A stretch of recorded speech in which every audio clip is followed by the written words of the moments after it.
بسم اللہ الرحمن الرحیم۔ منتخب احادیث کلمہ طیبہ غیب کی باتوں پر ایمان سے پڑھا جا رہا ہے۔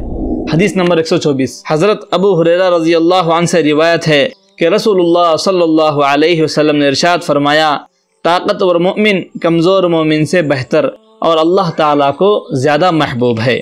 اور یوں ہر مومن میں بھلائی ہے۔ یاد رکھو، جو چیز تم کو نفع دے اس کی حرص کرو اور اس میں اللہ تعالیٰ کی ذات سے مدد طلب کیا کرو، اور ہمت نہ ہارو، اور اگر تمہیں کوئی نقصان پہنچ جائے تو یہ نہ کہو اگر میں ایسا کر لیتا تو ایسا اور ایسا ہو جاتا، البتہ یہ کہو کہ اللہ تعالیٰ کی تقدیر یوں ہی تھی اور انہوں نے جو چاہا کیا، کیونکہ اگر کا لفظ شیطان کے کام کا دروازہ کھول دیتا ہے۔ اللہ ہماری حفاظت فرمائے۔ فائدہ، انسان کا یوں کہنا اگر میں ایسا کر لیتا تو ایسا اور ایسا ہو جاتا، اس وقت منع ہے جبکہ اس کا استعمال کسی ایسے جملے میں ہو جس کا مقصد تقدیر کے ساتھ مقابلہ ہو اور اپنی تدبیر پر ہی اعتماد ہو، اور یہ عقیدہ ہو کہ تقدیر کوئی چیز نہیں، کیونکہ اس صورت میں شیطان کو تقدیر پر سے یقین ہٹانے کا موقع مل جاتا ہے۔ حدیث نمبر 125، عن ابن مسعود رضی اللہ عنہ قال قال رسول اللہ صلی اللہ علیہ وسلم الا وان الروح الامین نفث في روعي انه ليس من نفس تموت حتى تستوفي رزقها فاتقوا الله واجملوا في الطلب ولا يحملنكم استبطاء في الرزق ان تطلبوا بمعاصي الله فانه لا يدرك ما عند الله الا بطاعته۔ حضرت ابن مسعود رضی اللہ عنہ سے روایت ہے کہ رسول اللہ صلی اللہ علیہ وسلم نے ارشاد فرمایا، جبرائیل علیہ السلام نے اللہ تعالیٰ کے حکم سے میرے دل میں یہ بات ڈالی ہے کہ جب تک کوئی شخص اپنا مقدر یعنی رزق پورا نہیں کر لیتا وہ ہرگز نہیں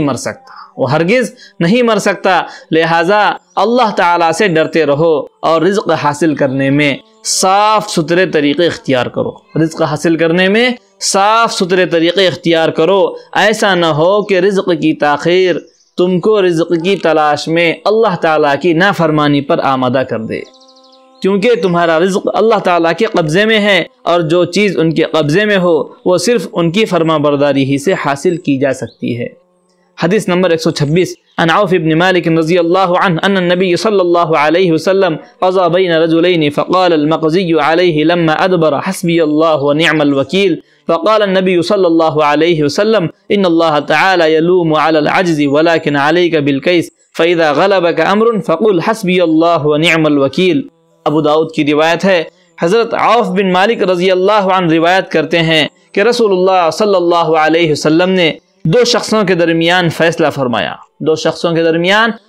فرمایا جس کے خلاف فیصلہ ہوا تھا، جب وہ واپس جانے لگا اس نے افسوس کے ساتھ حسبی اللہ و نعم الوکیل کہا، یعنی اللہ تعالیٰ ہی میرے لیے کافی ہیں اور وہ بہترین کام بنانے والے ہیں۔ یہ سن کر آپ صلی اللہ علیہ وسلم نے ارشاد فرمایا، اللہ تعالیٰ مناسب تدبیر نہ کرنے پر ملامت کرتے ہیں، اس لیے ہمیشہ پہلے اپنے معاملات میں سمجھداری سے کام لیا کرو، پھر اس کے بعد بھی اگر حالات ناموافق ہو جائیں تو حسبی اللہ و نعم الوکیل پڑھو اور اس سے اپنی دلی تسلی کر لیا کرو۔ اللہ تعالی ہم تمام لوگوں کو عمل کرنے کی توفیق